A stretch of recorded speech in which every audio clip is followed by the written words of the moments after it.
Benarkah? Tawaran yang sangat menarik, ucapnya sambil tersenyum miring. Apa kamu benar akan memenuhi permintaanku, jika aku melakukan apa yang kau inginkan? Tanyanya kembali seakan tidak yakin dengan perkataan pria itu. Ya, asal kau melakukan apa yang aku katakan, maka apapun permintaanmu aku pasti akan melakukannya. Apa kau benar-benar yakin bisa memenuhi keinginanku? Tapi mengapa aku begitu ragu? Uji David. Tidak. Aku pasti bisa melakukan apa yang kau inginkan, aku bisa menjamin itu, asal kau juga bisa menjaminkan jika perusahaanku akan baik-baik saja. Jawab Gama yakin. Baik, aku akan mengatakan apa yang aku inginkan. Dan setelah aku mengatakannya, kau sudah berjanji untuk melakukan hal itu dan tidak melanggarnya. Jadi hukuman apa yang akan aku berikan kepadamu, jika kau sampai melanggar janjimu sendiri? Tanya David. Aku. Jangan lakukan jika kau ragu, pulanglah, gertak David. Tidak. Aku sangat yakin bisa melakukannya, pasti aku bisa. Baiklah Deal, ucap David sambil kembali berjalan menuju kursi kebesarannya. Pria itu terlihat menekan sebuah tombol intercom yang menghubungkan dirinya dengan asisten Malik. Ke ruanganku sekarang, perintah David saat ia tahu asisten Malik telah menerima panggilannya. Tanpa mendengar jawaban dari asisten Malik, David pun langsung mematikan panggilan. Beberapa detik kemudian, asisten Malik terlihat memasuki ruangan pria itu. Saya Tuan Muda, lapor asisten Malik bahwa dirinya sudah berada di sana. Apa kau sudah melakukan apa yang aku minta untuk kau kerjakan? Sudah Tuan dan aku membawanya untuk Anda. Jawab asisten Malik, dan menyerahkan sebuah kertas kosong yang berisi tertera materai di atasnya. Setelah David membaca isi dari kertas tersebut, David pun membubuhkan tanda tangannya di atas kertas tersebut setelah itu menyerahkannya pada Gama. Apa ini? Tanya pria itu heran. Bacalah. Gama pun mulai membaca satu persatu poin yang tertera di atas kertas putih itu. Pria itu mana gitu poin demi poin yang tertera dalam perjanjian tersebut, di antaranya, dia tidak boleh mendekati Sania lagi, baik untuk berbicara dengan gadis itu, ataupun membahas tentang masa lalu mereka. Dan masih ada beberapa poin yang menurut agama sangat merugikan pihak mereka, tapi pria itu tidak bisa berbuat apa-apa. Awalnya Gama merasa keberatan, tapi ancaman David selalu terngiang-ngiang di kepalanya. Keinginan untuk membatalkan perjanjian itu lenyap seketika. Bagaimana? Apa kau setuju dengan poin-poinnya? Ada beberapa hal yang memberatkanku. Protes Gama. Tentang apa? Aku rasa tidak ada hal yang memberatkan perusahaan kalian dalam perjanjian itu, kecuali karena urusan pribadimu sendiri. Bukankah begitu Pak Gama? Gama terdiam. Sekali lagi apa yang dikatakan oleh Gama ada benarnya. Hal yang ini dia protes pada pria itu, tentang isi perjanjian yang ada di dalam kertas tersebut, adalah dirinya yang harus menjauhi Sania pengen coba untuk tidak mendekati wanita itu. Ia tidak bisa membantah perkataan David, karena apa yang dikatakan David adalah benar, tidak ada hal yang dirugikan pada dirinya tentang perusahaan, tetapi semua tentang Sania. Dia seperti belum bisa ikhlas melepaskan gadis itu hidup bersama dengan orang lain, meskipun itu suaminya sendiri. Jika Anda keberatan dengan perjanjian itu, maka Anda boleh merobek kertas tersebut, tidak perlu menandatangani. Bagaimana jika kita merubah poin yang pertama? Karena untuk menjauhi wanita itu, sejujurnya aku belum bisa. Ujar Gama lirih. Kalau begitu aku pun memiliki keputusan yang sama, jika Anda tidak bisa memenuhi keinginan saya di mana Anda harus menjauhi istri saya dan tidak mencoba untuk mendekatinya lagi, maka tidak akan ada kesepakatan di antara kita berdua. Silakan pergi dari kantor saya. Usir David untuk yang kedua kalinya. Tidak. Aku akan melakukannya, aku akan melakukan apa yang kau inginkan. Tapi kau harus menepati janjimu, jangan pernah menyentuh perusahaanku. Aku bisa saja melakukan itu, tapi aku tidak yakin dengan dirimu. Aku pasti bisa melakukannya, aku akan menjauhi Shania, dan tidak akan mendekatinya lagi. Ini janjiku dan sumpahku. Ucap Gama mantap. David tersenyum sinis, ia merasa puas karena telah berhasil mengendalikan Gama, untuk tidak mendekati Shania lagi. Baiklah, silahkan tanda tangan di sini kalau kau sudah setuju, aku tidak ingin berlama-lama, karena masih banyak pekerjaan yang harus aku selesaikan. Ucap David. Tanpa menunggu lama Gama pun akhirnya membubuhkan tanda tangannya di atas kertas tersebut. Dalam pikirannya dirinya harus bisa menepati janjinya pada pria itu, jika dia tidak ingin melihat perusahaan ayahnya itu hancur. Ia tidak tahu di mana David dan Shania saling mengenal. Setahunya dia, Shania tidak pernah memiliki sahabat lain selain Layla dan juga dirinya sebagai kekasihnya. Sebab selama ini, dialah yang tidak suka jika Shania memiliki banyak teman. Apalagi itu adalah seorang pria, tapi kedekatan David dan Shania sepertinya sudah terjalin lama, buktinya hubungan keduanya terlihat sangat akrab, tak ada kecanggungan di antara keduanya. Apa selama kami berpacaran, Shania sudah memiliki hubungan dekat dengan David? Tanya Gama di dalam hatinya. Sudah. Tanya asisten Malik. Ah iya sudah. Ucap Gama tersentak karena suara asisten Malik yang tiba-tiba merasuk di pendengarannya.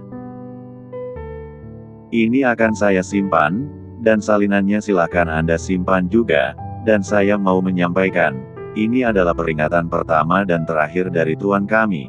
Jika Anda melanggar janji maka, saya tidak akan segan-segan untuk menutup semua akses perusahaan Anda untuk bekerja sama dengan perusahaan manapun. Ujar asisten Malik dengan tegas. Gama mengepalkan tangannya, ia merasa sangat direndahkan. Jika yang berkata seperti itu adalah David, dia tidak akan merasa tersinggung. Tapi ini yang berkata hanyalah seorang kacung yang menurutnya tidak pantas untuk mengeluarkan suara apapun. Ia menatap tajam pada asisten Malik, berharap pria itu akan merasa terintimidasi dengan tatapannya, tapi sayang. Malik bukanlah orang yang dengan mudah diintimidasi dengan tatapan setajam apapun, bahkan pria itu membalas tatapan Gama dengan senyum sinisnya. Kau mengancam saya? Tanya Gama geram. Bisa dikatakan seperti itu, jika Anda tidak percaya maka lakukanlah. Tantang Malik. Hei! Apa kuasamu? Kau hanya seorang kacung biasa, jangan terlalu sombong hanya karena David begitu mempercayakan banyak hal denganmu. Ujar Gama merendahkan Malik, tapi bukannya marah Malik justru tersenyum mengejek pada pria itu. David yang mendengar hal itu ingin sekali membantah ucapan Gama, tapi asisten Malik memintanya untuk diam. Aku bisa melihat dari sikap Anda, mengapa Nona Shania lebih memilih untuk menikah dengan tuan muda saya dibanding dengan Anda. Inilah salah satu perbedaannya, Anda terlalu sombong dengan apa yang Anda miliki. Dengar Bapak Gama Yudhitira, Anda tidak tahu sampai kapan kejayaan Anda. Bertahan, jadi saran saya, selama kejayaan Anda itu masih ada, jagalah dengan kerendahan hati dan juga tidak sombong atasnya, karena bisa jadi saat ini Anda berada di atas dan merendahkan orang lain, mana tahu ke depannya Anda yang akan direndahkan oleh orang lain. Ingat hukum roda itu berputar berlaku di dunia ini. Ucap Malik panjang lebar. Gama masih ingin membalas ucapan Malik itu, namun suara berat David berhasil membuat dirinya terdiam. Aku telah menyerahkan semua urusan tentang PT Kencana Wira pada asisten Malik, jadi jika ada yang kau tanyakan tentang kesepakatanmu dengan perusahaan itu, maka bertanyalah pada Malik, sejujurnya dialah yang paling berhak memberikan keputusan itu pada dirimu. Ucap David. Apa bagaimana bisa Anda begitu ceroboh menyerahkan sepenuhnya kepengurusan kerjasama Anda dengan PT Kencana Wira, pada cecunguk ini David, bagaimana jika dia menipu Anda? Tanya Gama tak habis pikir pada pikiran David. Sebegitu percayanya dirinya pada pria seperti Malik. Ya karena dirinya lah yang berhak. David pusing menjelaskan semuanya pada Gama. Akhirnya dia meminta pria itu untuk keluar dari perusahaannya dengan diantarkan oleh Malik menuju lift, yang akan membawa Gama Hipga sampai di lantai bawah. Siang ini Zania sedang berjalan-jalan di sebuah mall perbelanjaan bersama Layla. Wanita itu sengaja meminta izin pada tuannya langsung dengan perantara Zania. Alhasil dia diizinkan untuk libur sehari dan menemani istri bosnya itu berkeliling mall. Anda ingin membeli apa Nyonya Bos? Saya akan menemani Anda kemanapun Anda pergi. Ujar Layla menggoda Zania. Ish apaan sih Lae? Nggak lucu tahu. Sela Zania kesal. Hehehe ya kan memang kenyataannya, kalau sekarang itu aku jalannya kan sama istri bos. Jawab Layla. Ya tapi kita sedang berdua Lae. Jangan panggil aku seperti itu, aku nggak suka tahu. Ucapnya memasang wajah cemberutnya. Iya deh, iya nggak lagi. Kan cuma bercanda sa. Layla menghentikan candaannya karena tidak ingin wanita itu bad mood hanya karena candaannya. Ia tahu seperti apa sifat Zania, meskipun ia kini telah menikah dengan orang kaya, wanita itu tetap menjadi wanita yang sederhana dan lembut. Ia tidak pernah membanggakan harta kekayaan suaminya itu, memperlihatkannya di hadapan banyak orang. Bahkan wanita itu terkesan menyembunyikan statusnya sebagai istri dari seorang miliarder. Sekarang kita mau kemana? Tanya Layla. Aku mau ke toko hijab deh kayaknya, ada model pasmina terbaru yang ingin aku beli. Ucapnya. Ya sudah ayo. Ajak Layla. Mereka pun berjalan bersama, mengelilingi mall tersebut untuk mencari apa yang dikatakan oleh Zania. Tak lupa mereka melihat-lihat barang-barang lainnya yang menurut mereka menarik dan juga membelinya, keluar dari jalur apa yang mereka rencanakan. Lah ini gimana konsepnya sih Sa? Kan kita kesini mau membeli hijab yang kamu mau, ini kok kita malah belanja lainnya sebanyak ini.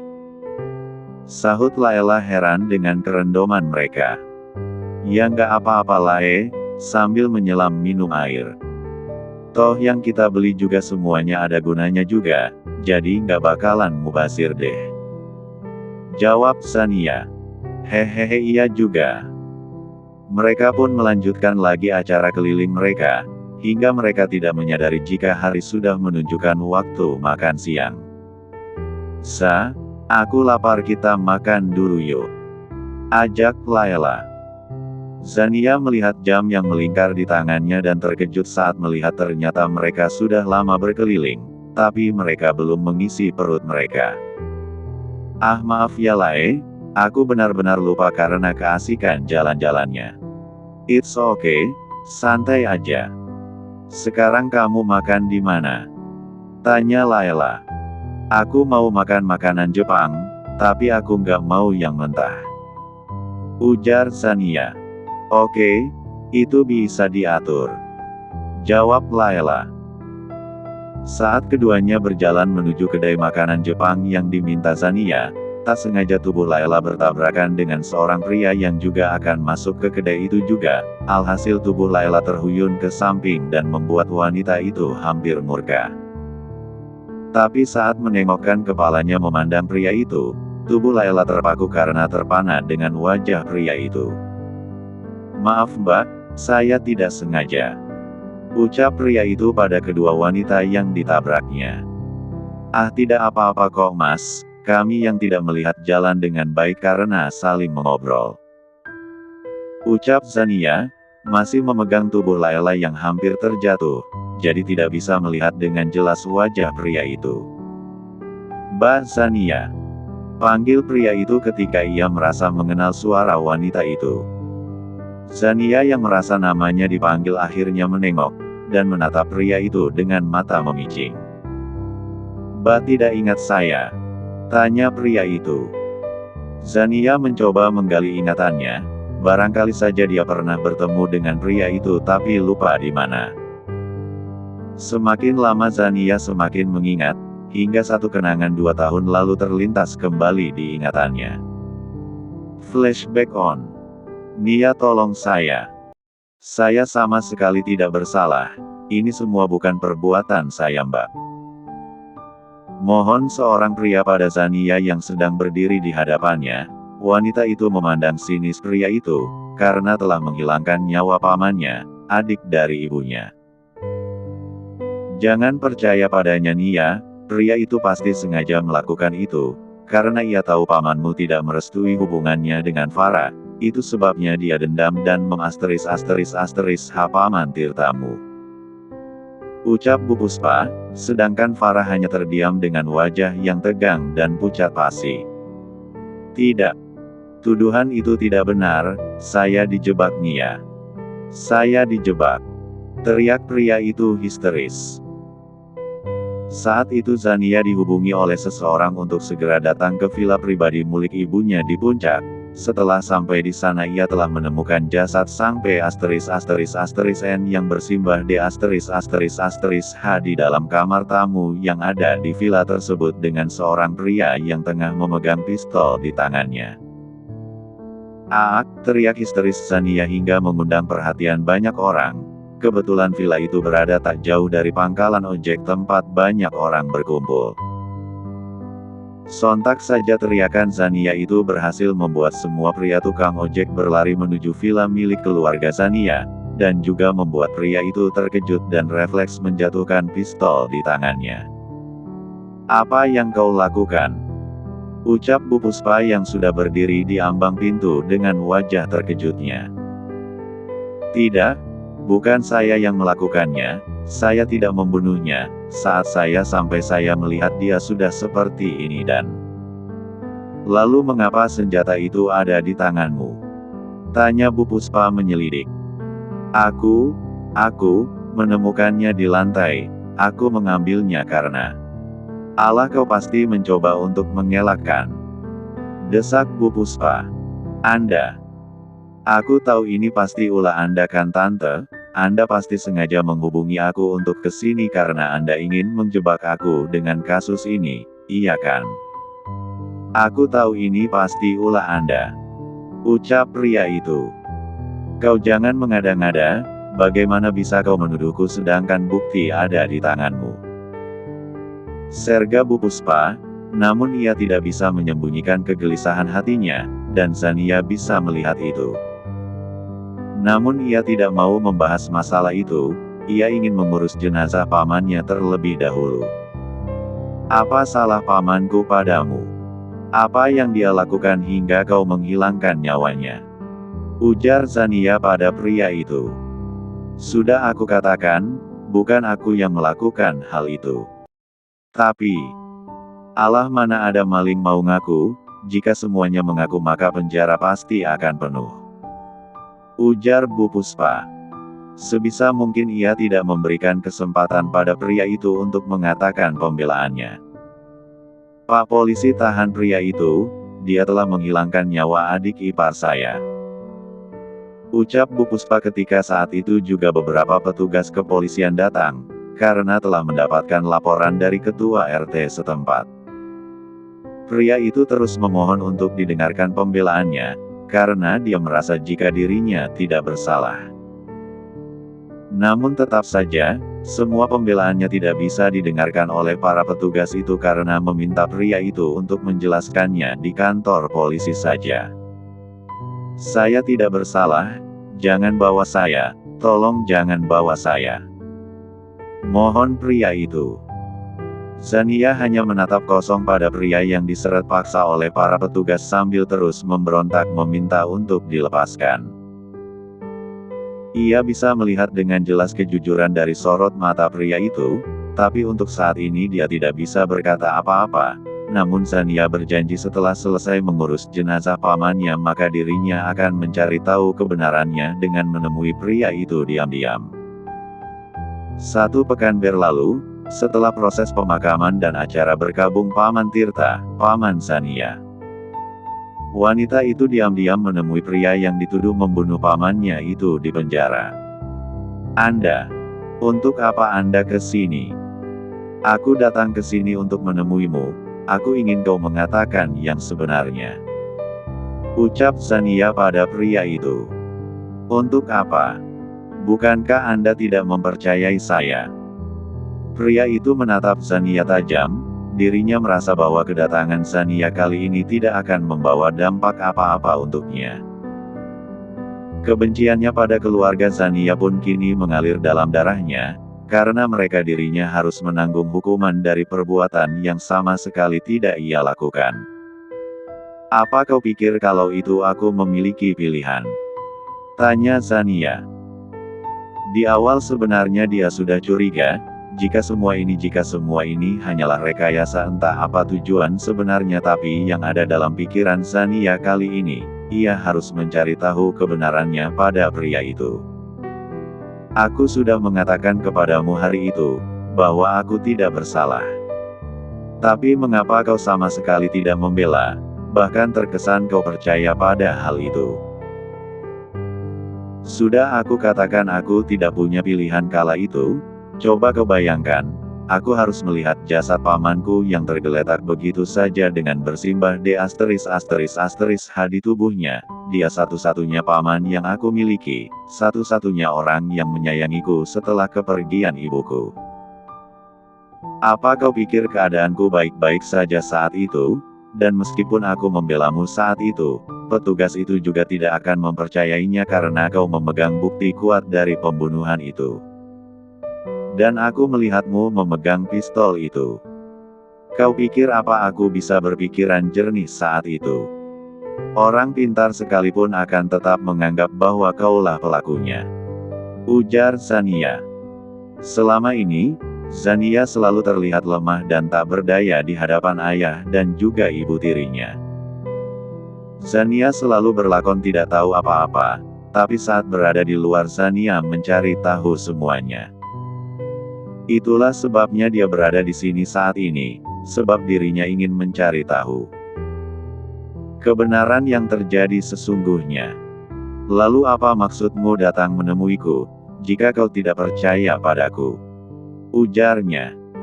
Sania lalu mengeluarkan sebuah kertas dari dalam tasnya, kemudian menyerahkannya pada pria itu.